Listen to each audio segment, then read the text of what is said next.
On this week's episode of TalkStone, HCT returns to Taiwan, this time stopping in Taichung, the city of Arthas. Results for HCT Germany, and our first double guest episode featuring Casie, the man with the most top 16 finishes in HCT Tour stops this year, and a chat about the first 3 weeks of Hearthstone Global Games with your desk host, Falcone. And as always, coming your way is meme history and the well-played moment of the week.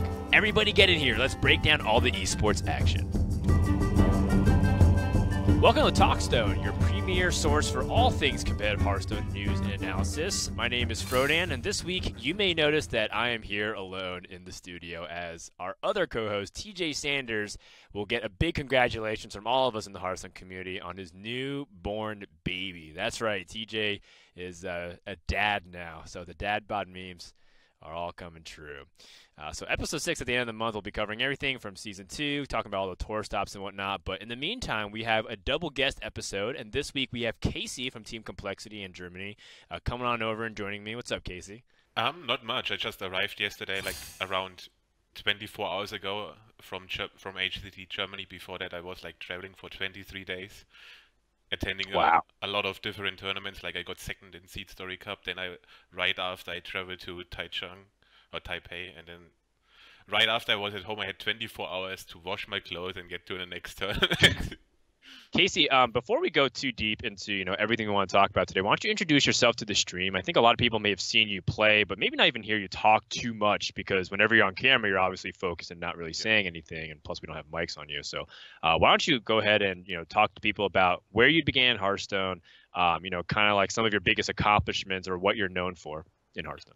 So I started playing Hearthstone in 2014 because a friend of mine told me, hey, try this game, and then I watched Tides of Time, and I was like, oh, this guy is cool. I tried this game as well, and then I got into it, and yeah, like I'm 24 years old. I started playing Hearthstone competitively after I qualified in 2016 Spring Championship.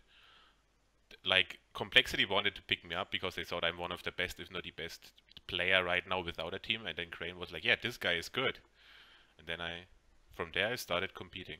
Of course, Casie, his claim to fame in 2018 is that he has the most top 16 finishes, which is kind of the important cutoff for a lot of players. Top 32 is where you start getting points, but top 16 is where you really start getting the separation, because a lot of brackets advance to the last day of competition, or maybe the second to last day or phase.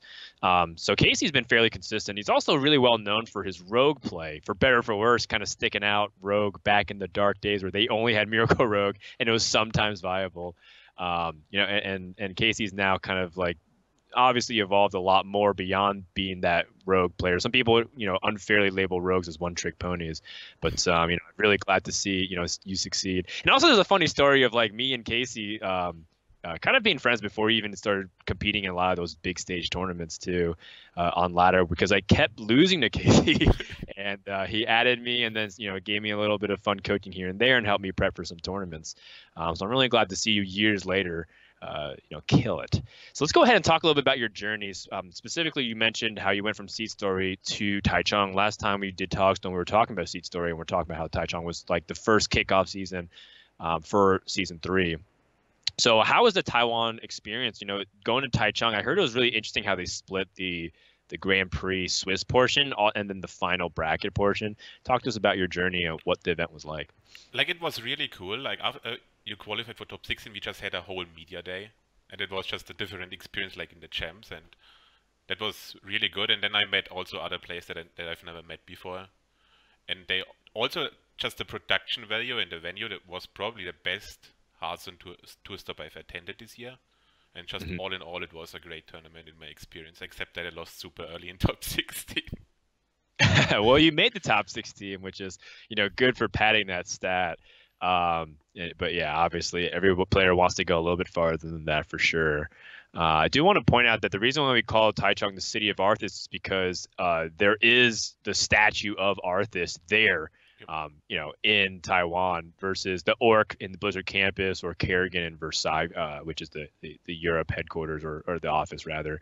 And one thing that's really cool about HCT Taichung is that the Taichung government actually sponsored this event, which is pretty interesting to see. Like non-endemic sponsors come in, but let alone governments kind of recognizing the value of competitive games and esports. I think it might have to do with the fact that Tom60229 is our world champion, perhaps, that made it a lot more prominent in Taiwan. Is that the case here? Like, how is like the Taiwanese audience or like the players or spectators at that tour stop in Taiwan? It was actually pretty cool, and exact this same what we are talking right now. I talked about it with Chia and the other players, and we talked about the same thing. Then she was like, yeah, probably because Tom 60229 won the world championship, that's why they got into it, and it was really surprising to me that the government actually hosts this or helps or sponsors it. It's crazy to me.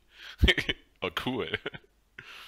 Yeah, when is Germany gonna have that? That's what I'm wondering, man. Because Bunny Hopper already got his card with the Pogo Hopper from the Boomsday project. So if he's gonna be the world champion, or maybe someone from Germany is gonna be a world champion, I'd love to see that, because Germany is where I first started playing Hearthstone. I saw the local scene there; it's really cool. Yep. So there's a lot of familiar names in the top 16 of Taichung here. We got Faley, who did really well in some of the playoffs. We have Just Sand, who was very consistent.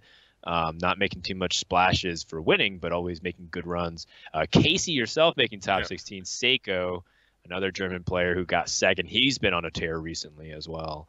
Talk to me about some of the highlights that you remember from Taichung, whether it's gameplay or specific moments, or maybe just how the brackets have been playing out. Like, my highlight was facing Faley, and he actually played exactly the same decklist or exactly the same lineup in card-for-card decklist that I used to qualify for HCT Germany. And I was like, okay, my lineup is built to beat this lineup, and then it was 2-2, and then I was like, okay, I'm gonna take a risk overdrawing my Shutterwork next turn. I have 14 cards left, and he has the Shutterwork Shaman himself, and then I lost 1 in 14 my Shutterwork, and this is how the series ended. They both came up to each other. We were actually roommates this tournament, and he was like, okay, I'm sorry, but this series was really good. Yeah, that's always brutal when you're trying to go for the odds play and just, I shouldn't burn Shutterwalk, I shouldn't burn Malaghost or whatever, and it just happens to be the one card, and that just destroys the rest of the series. Well, that is the game deciding series. So man, that sounds brutal, but talk to me a little bit about the preparation. I think we don't really too often get people on TalkStone that aren't competitive players. Everyone's kind of been like a caster. I mean, Killen was there, but he was there just kind of celebrating his victory. And he kind of was talking about being past that hump, but right now you're in that proving stage still, where you're trying to grind out the games. Every single tournament you're preparing for a lot. So what's that preparation process like, if people who have never really heard what it's like to get ready for a very high level competitive Hearthstone tournament? Like, if it goes for playoffs, I'm in the practice group, or I basically made a practice group back 1 year ago together with Bunny Hopper, and then we just try to get some other people in that are also trying to get on our level, or trying to get really good. And then we also have Viper in there now, Kolmari, who also got top really 4 in HCT. And then we just, for playoffs, we start 3 weeks before, and then everyone picks three classes or 3 decks, and then they try to figure out the best decks for those classes and how to play them properly. And then after 3 weeks, we just use another 1 week to play specific matchups. And that's a long time. That's a very systematic and German way to go about it. If I ever heard a practice or preparation method, it's very, very rich. Wow, that's really interesting, because you kind of have a divide and conquer strategy. So I'm guessing you play a lot of the rogue decks. Is that what's going on, Casie? Usually I play the combo-oriented decks. Bunny Hopper plays the more mid-range aggressive decks, and Viper just goes for the full greed stuff. That is not surprising in the slightest.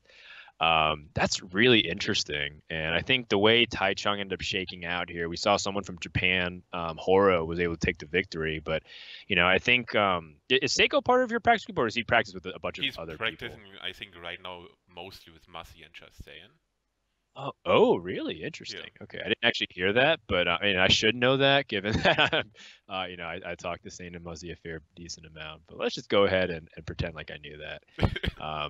So, with Taichung, I think that was kind of just wrapping up the entire Witchwood metagame here before Boomsday.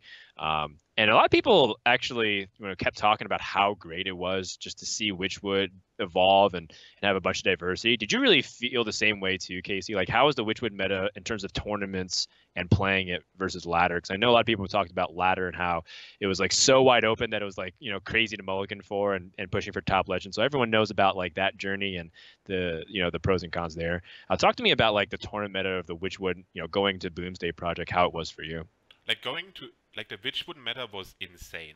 Like even during Seed Story Cup, people figured out, wow, Big Druid is actually a really good tournament deck, but it's not that great on ladder.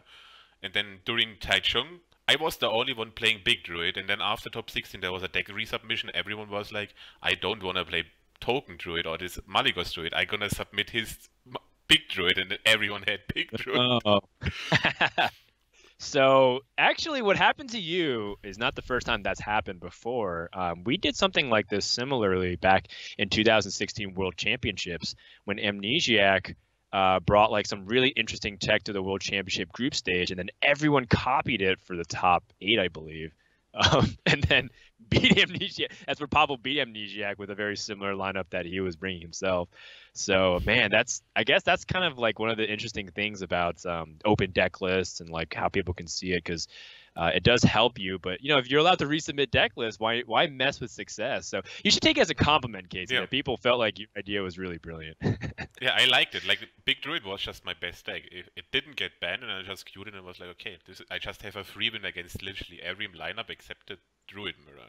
How do you prepare for like a tour stop just like a week after the expansion? Is it kind of like a more conservative approach? Like, let's use decks that we know are good, maybe buff it up a little bit with some cards that we know are automatically good, like some of the legendaries released? Or how do you handle that versus taking the risk of like, people aren't expecting this deck, we're hiding it, let's reveal it, we made the top 16, let's really go all out here? What I try to do is playing the obvious good decks and then trying to beat the best deck. Like a lot of people said that Malygos Druid is the best deck, and Giggling Inventor is the single best card in the expansion. So I put basically in every single of my decks Giggling Inventor and Mossy Horror. Mossy Horror, yeah. And I was like, okay, I'm just gonna tech my decks a little bit against the best deck, and then I also wanted to be good against like the Shaman that Ike made, the good Shaman, but no one brought it except one guy. Yeah, that's what I was about to say. Like, it was very underrepresented relative to how powerful I thought it was. And I don't want to spend too long talking about meta here, but in terms of how it shook out, do you feel like there's any front runners for potentially the best decks, or at least in a tournament sense, like some of the strongest decks or classes out there right now? I think the general best deck should be Evenlock, because it's the only deck that beats other Warlocks, Shaman, and Druid. And that's the top 3 classes in your mind? Top 3 classes are Rogue, Druid, and Warlock. Okay, gotcha. And then so so then you bring the Warlock, ban the Rogue. Okay, makes sense. Given on how everything is played out there. Now, for HCT Germany, that was a pretty interesting top 16/top 8, at least on my end there, because we saw some deep runs from players that we have seen have potential. One of them is Calax, who actually got to the finals. We've seen him at a handful of times at other tour stops. Thijs from the Netherlands going top 4 and almost being able to make it to the finals. They're losing just 2-3 to Calax, who got second. And then you mentioned Cole Mari, a player that you practice with, also getting to the top 4. And then Trek, of course, from Gamers Origin, and taking the entire tournament. So what are some of the storylines, some of the highlights, maybe even the lowlights for you? Because I have a lot of things I want to say about HCT Germany, but obviously since you're the guest and you were there both at Taichung and at HCT Germany, talk to me about how that tour stop was for you the second time around at Take TV. Like, my highlight, it's my third time actually. Third time. Like, wow. I played against this demon, and he played like Setalot's Mecha Cthulhu Priest. And I think the deck is pretty bad. I want to agree with you, but Mech Cthulhu is a lot more viable than we thought it was, right? Just to start things off. That's so surprising, and I can't believe people were willing to bring it to the tournament, and then it ended up being like fairly complicated, where some players even threw the match, in my opinion. They could have won if they just sequenced or planned things a little bit better, right? Like, I played against this demon, and the series was super crazy. I don't know. I think it took 2.5 hours. Yeah. And then I was 0-2 down, and I was like, okay, he still has this priest. Mm-hmm. And then like my Malygos was my very last card, and the only way I win if I go like Alex's face, and then he heals him up, he plays the 3-mana card and heals him for 10. Yeah. And then I play Floop again with Alex Strasser and OTK him. That's what you gotta do, man. The Mechathune decks, it feels like almost half the classes can have a very reliable way to combo him. It's just that, you know, the game plan takes too long and you often can die or you have awkward hands. But man, I gotta give props for Diz Demon for, you know, at least making a top 8 run here with the Mechathune Priest deck. And the idea is for this one is not necessarily the one you might see on ladder. People play on ladder currently the Reckless Experimenter version.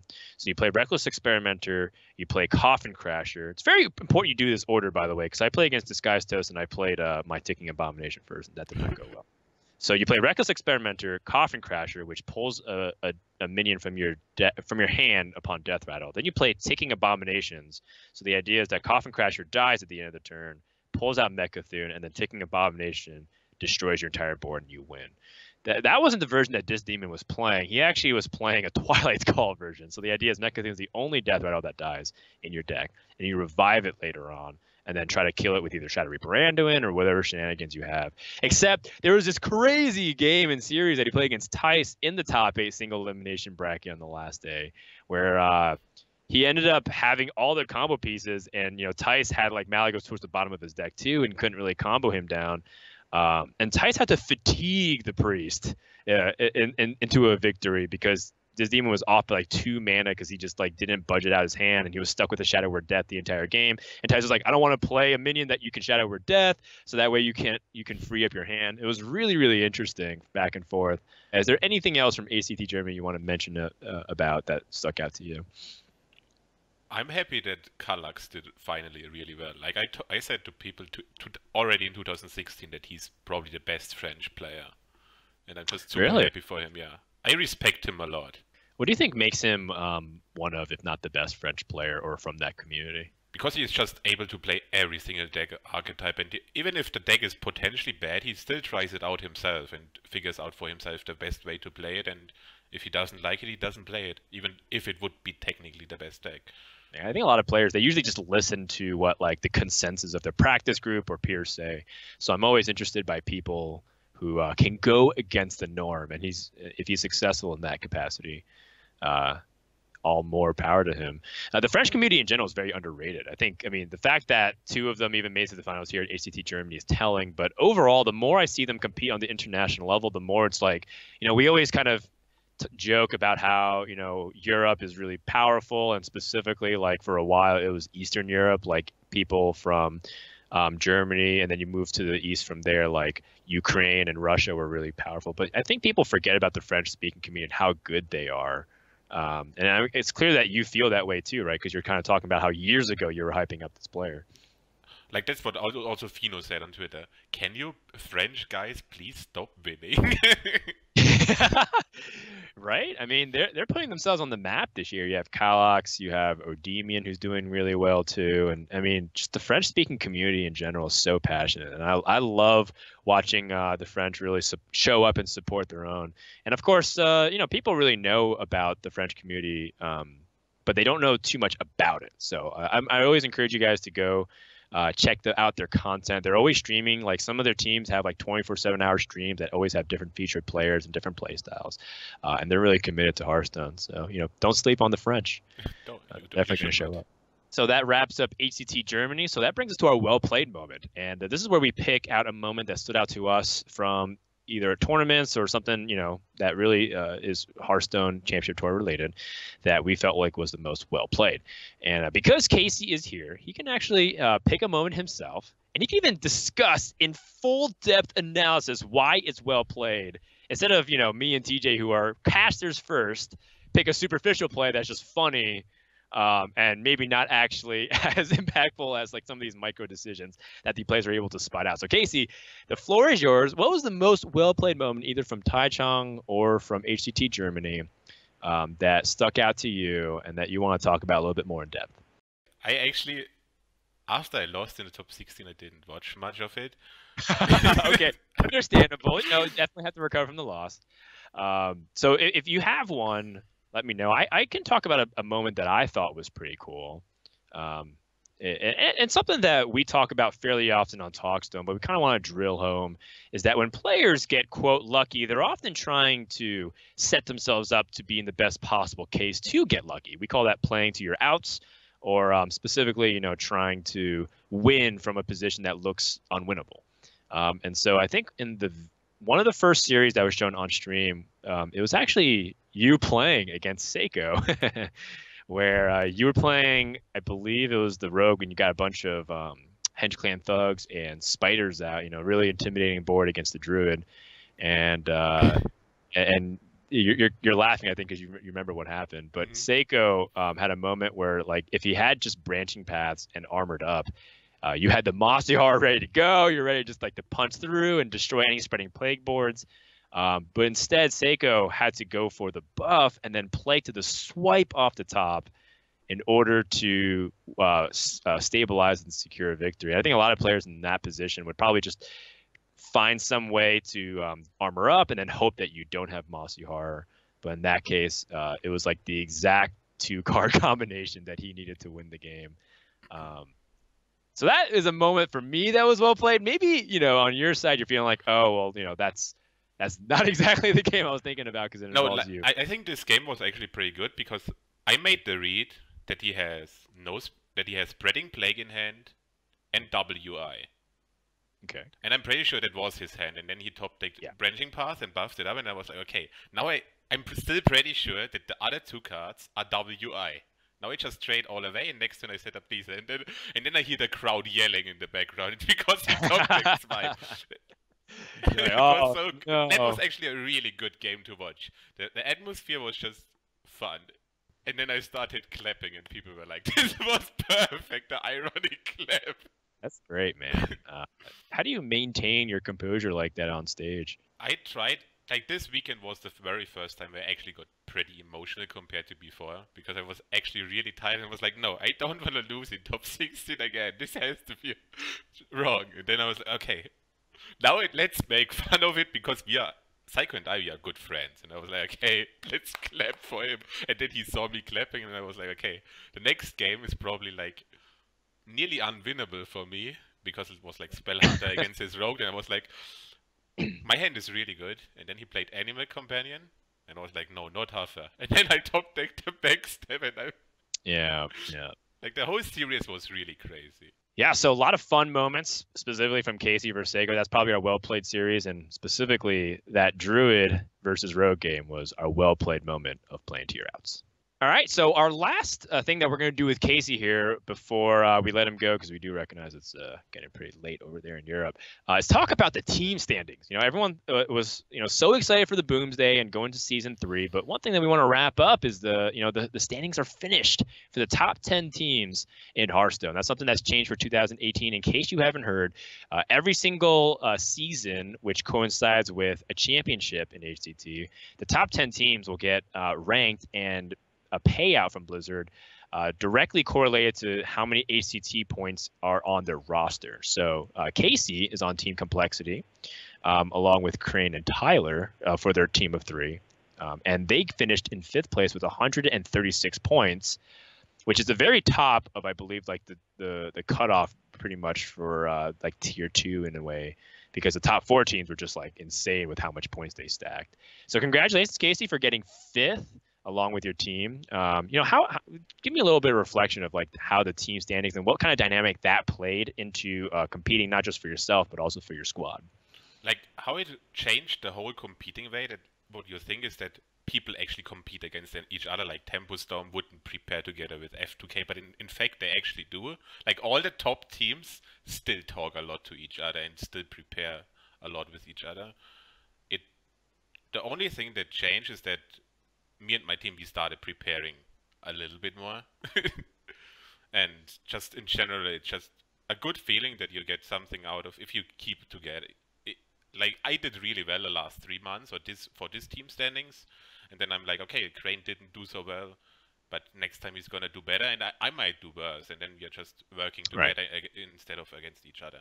And what I felt the pressure a lot because I don't only have to play for myself, but I also have to play for my team. Yeah, exactly. You don't want to let them down, man, Yeah. especially if you want to go far. Yeah. I think what's really cool for me is when I see the players show interest in their teammates' games, even if they're not streamed and they seem relatively innocuous. Like I've seen, like especially with Tempo Storm at F2K, which Tempo Storm took first place, 210 points, F2K at 196, and then Nordovan with Hunter Ace's team right behind them. You know, I saw all those teams watching not only like their own teammates play, but the competitors play and just keeping track and being very excited whether win or lose the outcome. But I think that team dynamic is really cool, and I'm really glad that this year, like being on a team actually matters compared to the previous years, right? The team stuff it's great. Like working as a team and preparing together is just the best thing in Hearthstone. Like you can't look at all the perspectives the right way, and then if one guy, like for example, the best example is me and Bunny Hopper, but he's basically playing Hearthstone the A way, and I play Hearthstone the X way. Like we both attacked Hearthstone in a different way, and we are still both successful, and that's just how you learn the most, and it's really cool that the team standings promotes this kind of stuff. Yeah, it's really interesting that you say it that way, because most people tend to lean towards one opinion, saying like this is just objectively the best. But it's cool that you're able to acknowledge different play styles and approaches and opinions. My last question for you, Casie, is if someone is out there and they want to have a story similar to you, like say they're grinding ladder a lot, they're trying to enter some of these tour stops by themselves. How can they get on like a really prestigious team, or talk to some of these practice groups and really get in on it? Because it feels like there's a lot of people that are on the cusp and on the bubble that want to take that next step to the next level. So what people should do: focus at first on yourself, try to get some ladder finishes, maybe qualify for playoffs, and if you did that, try to play well. Focus on your own game. If you lose, don't get upset, and then talk to people. That's how I got into Complexity, because I talked to Crane. And then he was like, this dude is cool, he's nice, he played well, and then Crane is basically the reason why I joined Complexity in 2016. And yeah, it's a little love story, but yeah. I cry every time. That was beautiful, man. I think, just Casie basically kind of saying work hard, do your best, stay composed, and make friends. And I think that's a very simple tips, but very true, because I think a lot of people get in their own head. They think they have to do something crazy, like I have to go to a tour stop and I have to play Overload Shaman and Elemental Mage, and I have to like win doing crazy stuff so I can get noticed. And it's like, I mean, yeah, sure, that obviously turns heads the most in terms of the casual fan base and get you highlights on social media and Reddit. But I think overall, it's like at its core, the reason why teams is such an important core, I think, to the ecosystem, not necessarily because Hearthstone's a team game, it's not necessarily the case, but it's the fact that it makes the experience a lot richer. You can practice with other people, you can get your name out there, and more importantly, you cover your own weaknesses. Because I think one thing Casie brought to in conversation just now was saying that he can't learn everything himself. He's not the best player by himself, but with other people's experiences and combine that with his own judgment analysis, he becomes a top caliber player that has the most top 16 finishes. I'm putting words in your mouth, Casie, so I hope this is kind of what you're saying, but correct me if I'm wrong. No, you're right. I like it. Awesome. All right, so with that, thank you so much, Casie, for joining us. Why don't you sign off here and have any last words on the floor of TalkStone? Thank you for having me, and I appreciate it. I'm happy that Hearthstone is growing this way it is this year. Casie, where are we going to see you next? What's the next event you're going to be attending? Playoffs. It's awesome. All right, cool. 18 days, actually. Yeah. So you don't even have time to breathe or even do your laundry before you have to start preparing for playoffs. So we're going to let you go. Thank you so much for taking some of your free time, and good luck in playoffs. Thank you.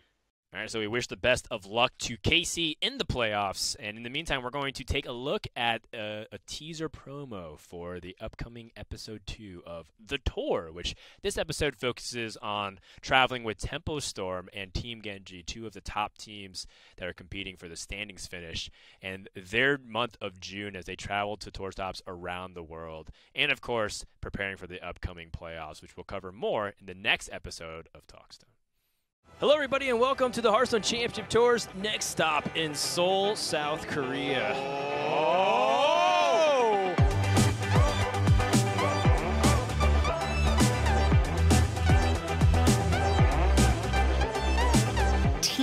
Hearthstone are more important than ever, even in an individual game like Hearthstone. Muzzy, Amnesiac, and I are on the same team. Muzzy crushes North America. He's been the point leader for 2 years in a row already. He's not going to get third year in a row without a fight.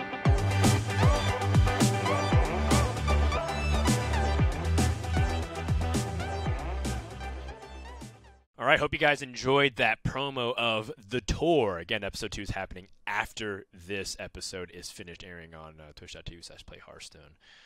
So now we enter the second part of our show, which is talk about HCG. And, of course, we have a special guest, Dan Falcone, coming in here.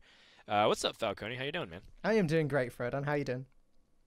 Doing all right. So before we go too deep into everything else, why don't you introduce yourself for the stream for people who've never met you? Sure. Hey, everyone. I'm Dan, or Falcone, as Fred says I'm better known as. I have been a full-time Hearthstone caster now for about a year and a half. You may recognize me from HGG. I've done a bunch of different tour stops this year, various dream hacks, seat story, etc. So I've been around a little bit, and yeah, that's me. Awesome. What Hearthstone decks are you playing right now? Because we had Casie on. He's like talking about like all these competitive decks he's playing. But what's something that you're messing around with right now? When I'm at home and on my PC, I'm playing a lot of Topsy-Turvy or APM Priest, whatever you want to call it. I have a bit of an unhealthy addiction to that deck at the moment. Struggled with it a lot at first. Went 0-16 before I got 1 win. But 0-6. You're at rank 5 floor, right? The simulation website wasn't around then, so I wasn't actually able to practice until I was in game, and I didn't do the smart thing and play casual. That's what a normal person would do. No, I jumped straight into ranks, lost all of my stars and everything. But generally, I mean, I'm trying everything. Just today, I've been trying the new mid-range Paladin deck that's been making the rounds with the Egg and the Kagar's Endless Army, which is a lot of fun. Oh. It's cool that mid-range Paladin seems to be making a comeback. Mid-range Shadowwalk Shaman as well is a lot of fun. And just basically every single deck that's been made in the last couple of weeks, I've been trying at some point. Yeah, I've been just getting ready for the show today, so I haven't even really checked out the mid-range mech paladin list. So send that to me if you can. Sure. I want to check it out. Sounds interesting. I mean, I opened Kangor's Endless Army, and I was like, well, I don't really see too much use for it right now. Obviously, everyone's experimenting with it, so I'm interested to see that. So send it out over. Talk to me a little bit about what's like working with all the other British UK casters, man. Is it kind of like some weird secret union you guys got plotting against all the American HCT casters or something? Yeah, pretty much. I don't know. We all work really hard together. We talk to each other every single day, on Discord. And I'd like to think that we're pretty good friends by now, for the most part. We have 6. I tell you some bad news, Falcone. You haven't seen my Discord with the 5 other UK casters and the stuff they say about you. Yeah, really nice, yeah, that wouldn't surprise me. Nice. Who's your favorite caster? I'm gonna stir the pot here a little bit. Do a little divide and conquer myself. Who is your favorite UK caster to work with? Do you know what? I really, really wouldn't know how to answer that. Like, I love all 5 of them for very, very different reasons. We have 6 incredibly different personalities. We all wind each other up, of course. We all hate each other at times, but in general, I couldn't pick one of them. I really couldn't. Yeah, well, Blizzard PR just texted me and they said that you do have the job that you wanted to. No, seriously, man. Like, talk to me about the experiences casting with the UK guys over HGG. HGG has been developing over the past few weeks, and it's been really fun to watch everything. In fact, I think you guys have like a live show coming up soon, right? Yeah, actually every Monday we have this we call it the community show, and it's changing a little bit week by week. At first it was very basic because we were sort of finding our feet with ESL Poland and sort of working out the sort of base structure of the show. But now, as HGG moves on, we're coming up with some more creative, more silly, really, things that we can do on the show. We're creating some nice little video packages. We've got some fun stuff planned for when we come back after the break for Boomsday. So, yeah, that's just a little thing that we've got going in addition to the games every week. Talk to me a little bit more about this community show too. What's it consist of? What are you looking forward to specifically about the community live show? Because it's something that we haven't really done much in Hearthstone before. So I think the main purpose of it is just as a wrap up of everything that we've seen in the last week of HGG. So we always have a top 5 plays from the last week segment, and we always have some just fun facts about everything that just happened. We always show the standings. We give an update of the caster predictions. That's a nice little competitive thing that we have going on, as we did a whole snake draft at the beginning of the tournament, all 6 of us, and that's a ever evolving process there. But yeah, and it's primarily for, I think, anyone that isn't able to watch every single waking hour of the Hearthstone Global Games. And I would imagine that is everyone, because there are a lot of hours of the Hearthstone Global Games in a lot of different time zones. I mean, just for us, we're producing in Poland, so in Central European time, and we go live 4 different times in the 4 days of the week. The community show goes live, I think, 7 p.m. our time. Then on Tuesdays we're live at 9, and then Wednesdays we're live at 3, and then Thursdays we're live at 3 in the morning, like 3 a.m. So we cover all of the time zones across the weeks. But the community show is a wrap up of everything. If you missed any of it, if you want to just catch the highlights, then that is the part of HGG to be watching. Makes sense. And you're there every week as the anchor, as a Desco. What's that like, man? Just it sounds like quite the exhausting week to week, actually, because you're basically adjusting to every time zone, right? It's a little tiring, and I think I in particular do find the overnight casts pretty tricky. A lot of the other casters don't really have any sort of sleeping schedules or anything, but I try while I'm at home. I keep myself pretty strict. Go to sleep at midnight, wake up at 8 a.m. I try to anyway. It goes wrong often, but I do find it quite difficult, but we do get the whole weekend to sort of reset after that. But in terms of me being able to be there every single week, I find it a real privilege. Hearthstone Global Games was, for personal reasons, Hearthstone Global Games was sort of the big launch to my career last year. That was sort of how I became well known. So the tournament means a lot to me for that reason. And also, I just think it's this really epic thing, right? Like all of the countries, top players from all of them. And it's really nice to get to be there following the storyline from start to finish and helping to shape that in any way I can. I've got all of the other casters are there, helping me out all the time. Just because someone isn't on the community show in any week, it doesn't mean they're not there at the studio helping us out, giving us stats, reminding us some of their favorite moments and helping us know what to include. So it is a little tiring, but it's really, really fun and a real privilege. Sounds great, man. And I like all the little humble brags about yourself too. Oh, I'm so disciplined, unlike all these other casters, or I'm famous now because HCG launched my career, and I anchor the show, and I kind of like rein in. I herd all the casters together. I'm just messing with you, man. But it sounds like a great time, and I think you guys have been killing it. Thank you. I hope so. We've got 5 more weeks to go, and I'm really excited right now to get back and see what the Boomsday has to offer. Talk to us about how HGG is shaping up, man, and what are some of the storylines that you're looking at right now? HGG is just fantastic this year so far. It's so different from last year. I guess it's such a big evolution of what we saw last year. Obviously, it's a much shorter format. We're only going for 8 weeks rather than 15. Which means the action's a lot more intense. Every week feels like it's just that little bit more important. And we're already seeing the Swiss shape up. Like we're seeing the top teams stand out. We've got the champions from last year, Czech Republic, sitting at 3-0 alongside teams like China and Ukraine, who actually came second last year as well. So they're showing that they're not one-hit wonders. But then we've got other teams like the United States, not doing so hot at all. Let's not talk about that. Yeah, I mean, they're too busy, winning. The HCT team standings. Okay, so all right. Team USA has their priorities straight, but just kidding, of course. And of course, how's South Korea doing? Because they were also part of the top 4 last year around. Because you mentioned the other 3 teams of the top 4. South Korea are 2-1, so they're doing pretty well still. Mm-hmm. I believe the cutoff is 4-2. That's the score that the teams want to get in order to qualify for the next stage of the tournament. So anyone that's 3-0 feeling really good. Anyone that's 2-1 still in with a very good shot. And anybody that's 1 and 2 have to win out in order to continue on, right? Because win 3 and you're out, no matter what. 3 losses is they just drop at that point. Gotcha. So week 3 that we just had was the beginning of the elimination matches, where we saw teams like Turkey unfortunately, sadly drop out. Well, I say sadly, it's very, very exciting when that starts to happen with Turkey, Malaysia, Croatia, Philippines, Argentina, and Mexico are out. And it's kind of sad for Mexico because they in particular did very well last year, I think making it to the single elimination stage. Yeah. I think, part of it is that some people have to win, some people have to lose. That's just what it is. But one thing that's really exciting about HCG is just seeing like the building blocks of the competitive scene for each region, right? So what ends up happening is you're going to start seeing some of these players who were on the HCG team that's making deep runs.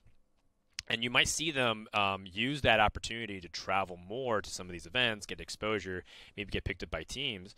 And in 2 years from now, we'll be talking about some of the players that are doing well in HCT or maybe winning the World Championship. It's like, well, yeah, they were doing well in HGG, and that's when they first started coming onto the scene. So who are some of those players, Falcone? Who are like some of the people that you really feel like are standing out? Maybe some of the teams, because it is a team effort. People talk together, they collaborate together. Are there any people that are under the radar? We know how good, Muzzy, Hunter Race, Sand. Well, Hunter Race is an interesting one, actually, because I feel like that was him last year. Hunter Race was just one of these guys on one of the teams that was doing okay, but his performance as an individual, particularly I think his Quest Rogue performances last year were just outstanding. So we sort of all had our eyes on him since then, and now, as you said, everyone knows him. For this year, I think we're a little bit early to sort of have any big surprise standouts. And it doesn't help there, obviously, that they do play as a full team. So we don't necessarily see as much their individual skill. However, some surprise teams doing pretty well. Italy is one that I always like to highlight. Turner is the big name on Team Italy, but the rest of the team, Paule, Skak, they're doing a great job as well. Poland is quite a nice surprise. Obviously, there are some pretty well-known players there. And again, I think this is another example of the evolution from last year. Last year was very much, I don't want to say a popularity contest, like it was a mix of both. It was top-level HCT competitors and also streamers and content creators. So we saw teams like Spain maybe not do as well as they could have done and are now doing this year.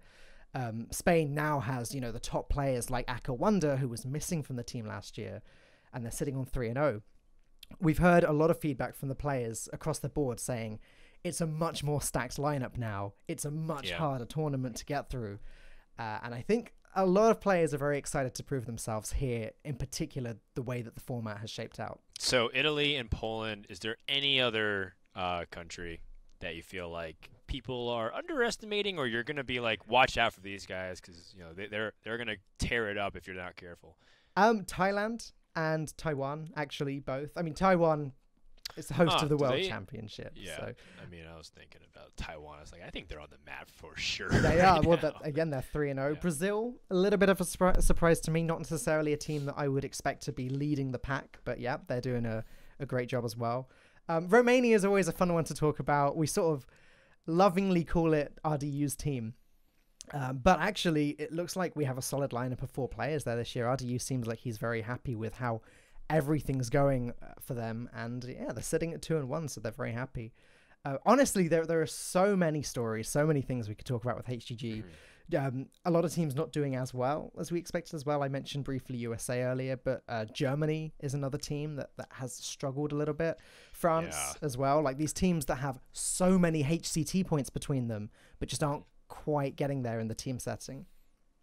Do you think it has to do with any correlation with how successful some of the individual members are with how they travel to tour stops and they have to prepare for HGG separately, but yet they're week to week flying to what seems like a different continent all the time? Do you think that has anything to do with that? Because a lot of players are talking about the difficulty of juggling pro life, and they still have the ladder too on the side in some of these events that are going on. Oh, it definitely makes it difficult. There's so much Hearthstone to be playing at the moment, and I think when you have these teams that have maybe one standout player, if that player is off to all of the tour stops and stuff, it does leave a lot of the prep work to the players that don't have quite as much experience, and yeah, they can struggle because of that.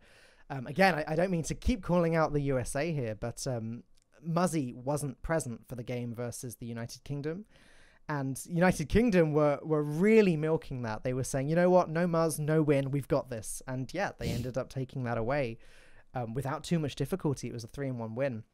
And part of that was attributed to the fact Muzzy wasn't there, the team synergy wasn't quite maybe what it should have been. I think we've even seen players playing like from airports, from airport lounges and things, like whilst traveling. So it's good to see them taking it seriously, but as you said, it's got to be very tricky. But I think that's a good sign too, because HCG is a fairly unique format, right?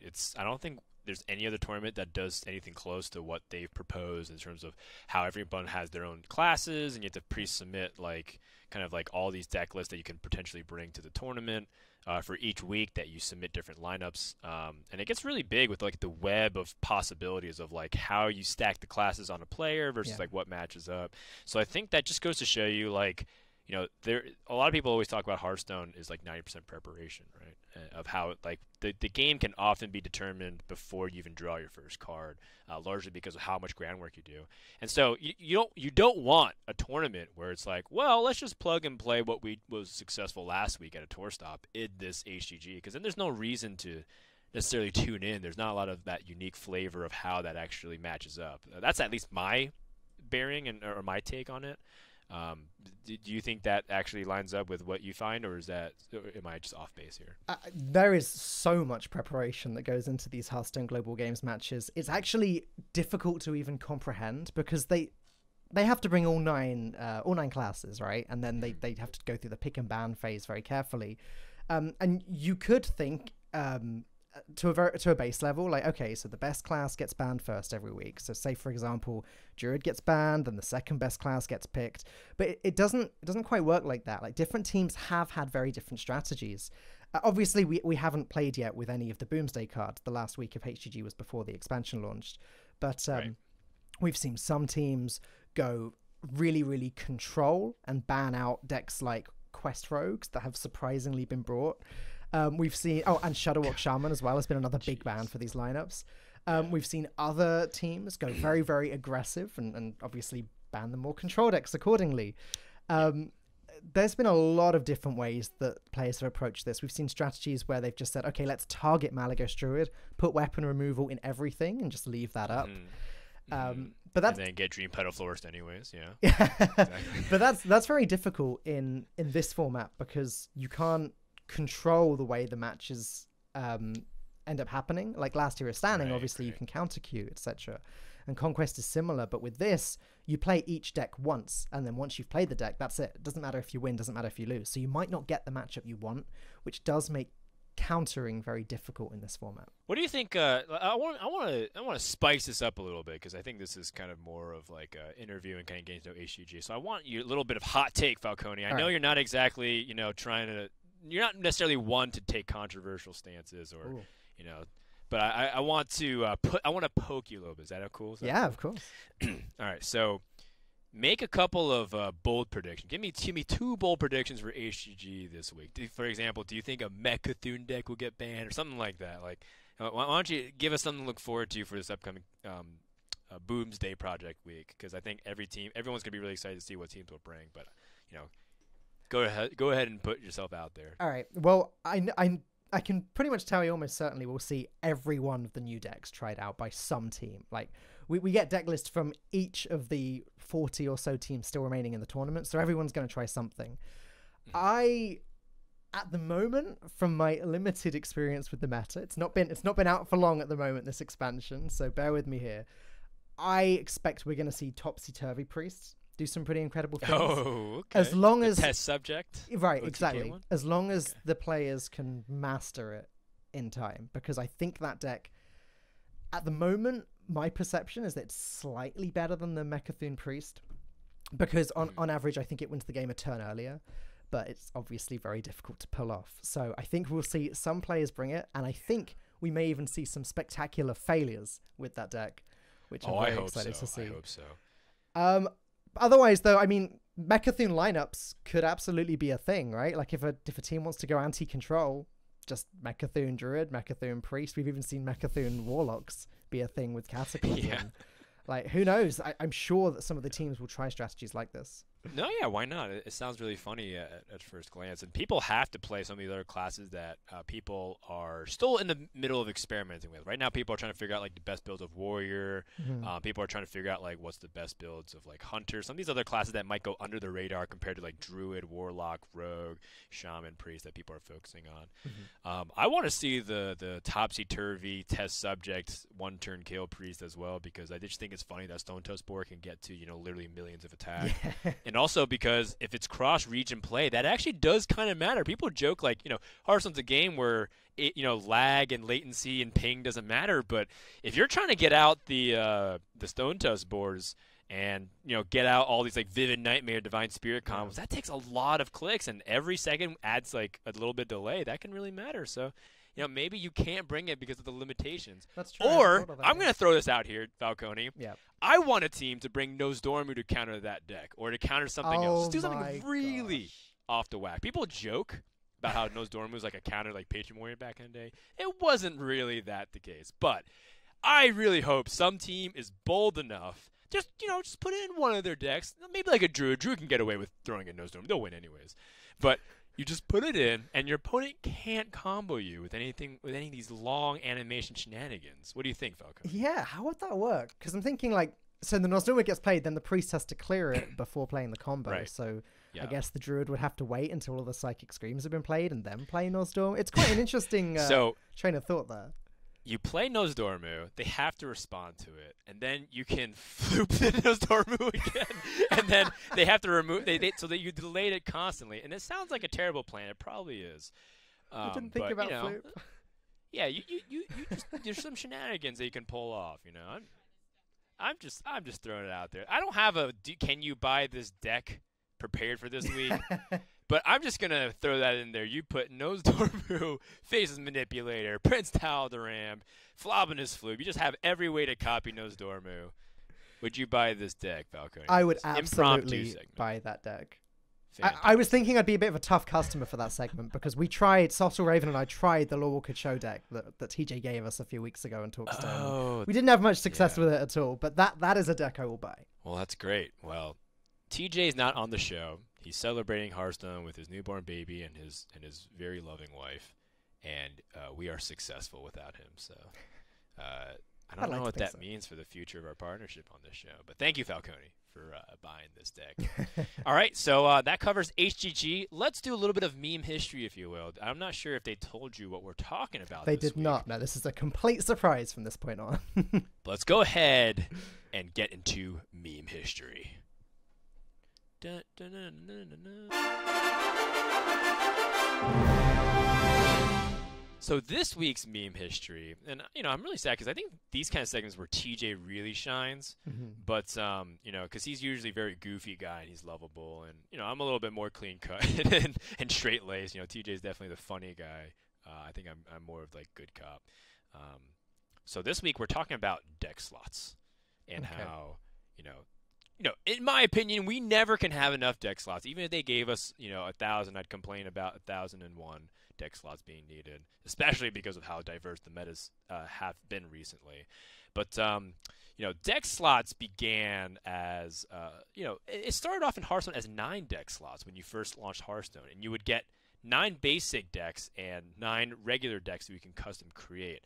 And for a long time, people just felt like, I have all these deck ideas, and I don't want to delete some of these other ones. And this was before deck codes existed as well, so it was a little bit harder to even organize things based off your memory. So people kept asking for more deck slots. And do you remember what happened when people requested it and what Blizzard said in response to that? I remember something about it being a little bit too complicated. And I don't know, Fred. I struggle with that scroll wheel. I don't know how to get down to the second set of 9, honestly. There's an arrow button that you have to click, but it's too much. The response at the time was, we're worried that new deck slots would be too confusing for new players, and everyone at first had the question mark pop over their head, mysterious challenger style, like what is going on? Too confusing. And of course, the more in-depth answer was because what ends up happening in games where you can create a bunch of decks is that you end up having a bunch of back cataloged decks that you don't really care about, and they become too disorganized, and you have so many decks you're not sure what to choose and what to play, and they want to simplify it. I mean, that's kind of the core idea of Hearthstone. Very simple to engage and always come back to, and not overwhelming. So the idea is, in one sentence summary, they said too confusing for new players. And, of course, like most things that comes out of, Blizzard's mouth, it ends up becoming a meme in the community, because then they started saying, well, why don't we have, this change in the game when the community inevitably suggests something. And, of course, one of the top upvoted comments of anything is, it's too confusing for new players. Right.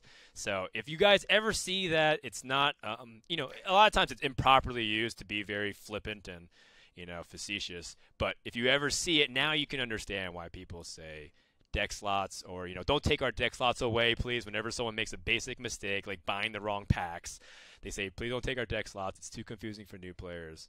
That is the meme. And, of course, we explain meme history so we can make Hearthstone community a more inclusive place.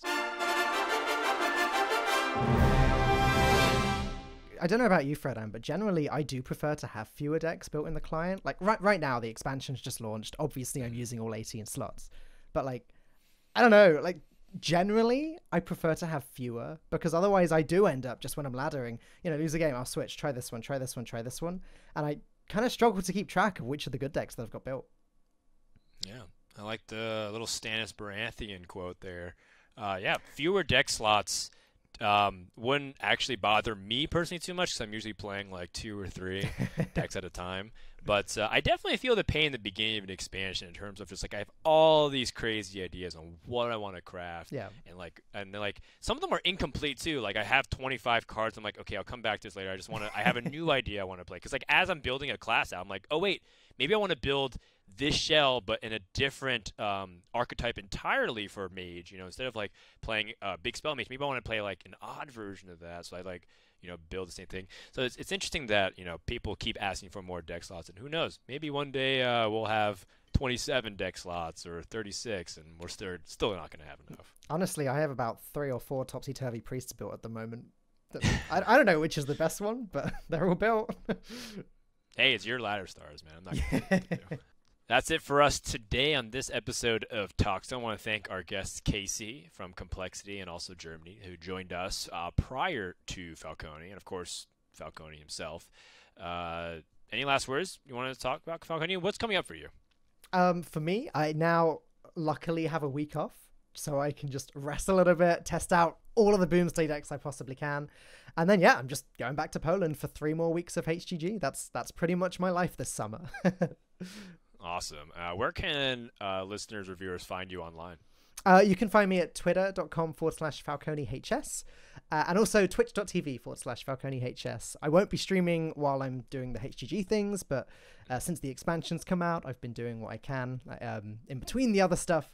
So after HGG finishes, I'll hopefully be returning to that. All right, sounds good. Thanks for listening to this episode of TalkStone. Right after this, we're going to be showing episode 2 of The Tour, which follows Tempo Storm and Team Genji around different tour stops all throughout the summer season. So check that out. Also, the next episode of TalkStone, we'll be previewing everything about the upcoming playoffs for the fall season. It's really exciting. We have all of the regions, whether it's Asia Pacific, Americas, Europe, and we'll maybe even give an update about China as well. And we're going to be seeing who's going to get ready to go to the fall championships. It's going to be a really exciting time. If you guys miss any part of this episode, you can always check out our stuff at twitch.tv/playhearthstone for the VOD, or if you want the audio-only versions, you can go to SoundCloud, iTunes, and Google Play. If you guys want any of that news, analysis, roundups that we're talking about, go to playhearthstone.com/esports. That does it for us here today. Well, thank you so much for you guys for tuning in, and we'll see you guys in the tavern.